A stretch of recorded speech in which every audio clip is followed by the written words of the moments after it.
This is John Paul Rai. I'm coming to you from Tokyo, Japan, and I've been following the Oscars every year to see how they're doing.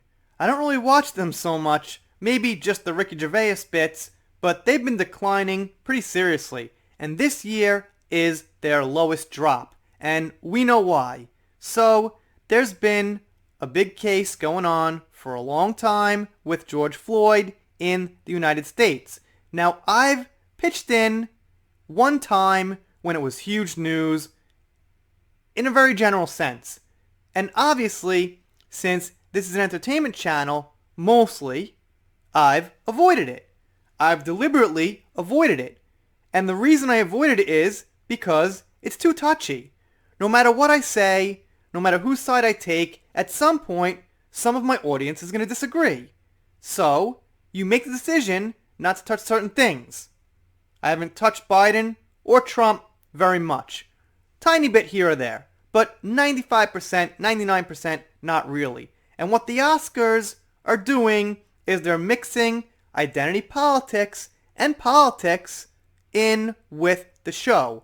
And well, it's not too hard to see that that's why the ratings are plummeting. And from what I understand, they lost almost 14 million freaking viewers this year. That's huge. Considering the population of the US alone, right there is like 326 million. That's like more than 1% of the US population, maybe more than 2 or 3% that dropped off of their viewership. That's a huge number when you think about it.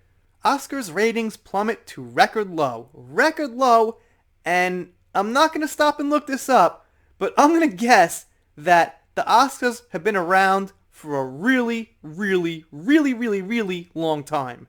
The show, which saw numerous celebrities take the stage to comment on or reference former Minneapolis police officer Derek Chauvin's murder conviction and police brutality in general, earned a record low ratings as the show adjusted its venue and schedule in order to accommodate safety concerns due to the you-know-what pandemic going around. And like I said, without even getting into the content of the case, I can tell you right now, mentioning the case, giving your opinion, giving your strong opinion, virtue signaling, being woke on stage is going to make people turn off the TV. Now, I'm aware of it. I don't like woke stuff in general, so I don't buy it.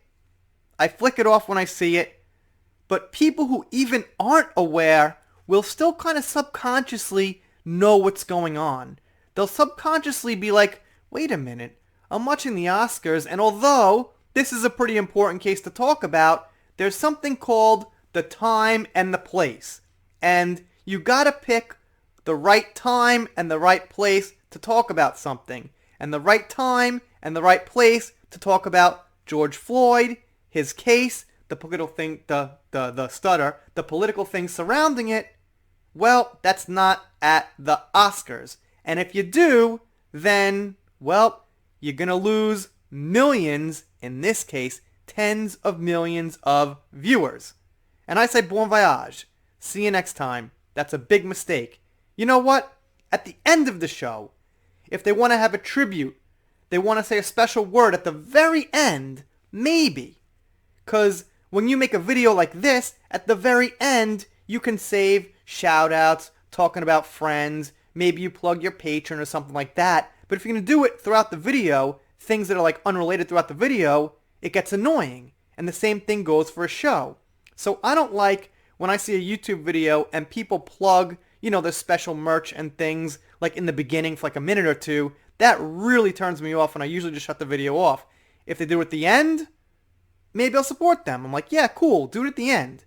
Just have the content we came to see first, and then in the middle, and then maybe, if you still got us and we're enjoying it and we want to support, we'll hear about it. Same general theory here. Don't do it throughout the show when you're getting the award to make your little speech and your little virtue signal. Because you know why? Well, we found out. Bye-bye to viewers. According to Variety, citing early Nielsen numbers, an average of almost 10 million viewers watched the show Sunday evening, which is a 58.3%, 13.57 million viewer drop off from last year, which is huge, almost 14 million.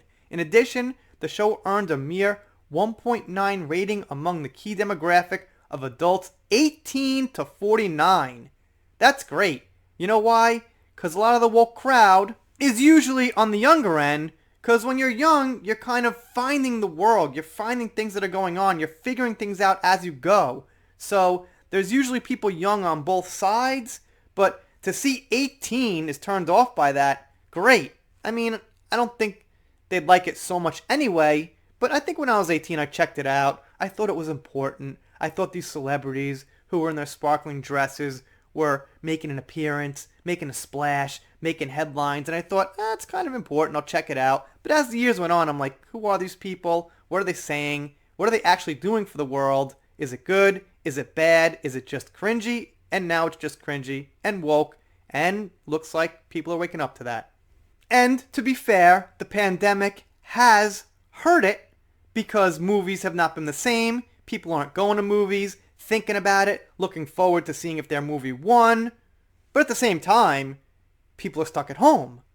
So naturally, when you're stuck at home, you should be watching TV, watching the Oscars more so. Anyway, you guys, let me know what you think down below. Doing shout-outs, special thanks. Gonna do a shout-out right now because I always forget them. Shout-out to Laura B., Judy Alexander, Herbie Hill, who is a member here. Thank you so much for the support. Man of Beard, Frog Legs, and Rock Candy, who I see here all the time. Thank all you guys. If you're not subscribed here, I'm doing pop culture, That First Heard, some Meghan Markle. If you don't subscribe, I'll be sad. But I'll get over it. See you next time.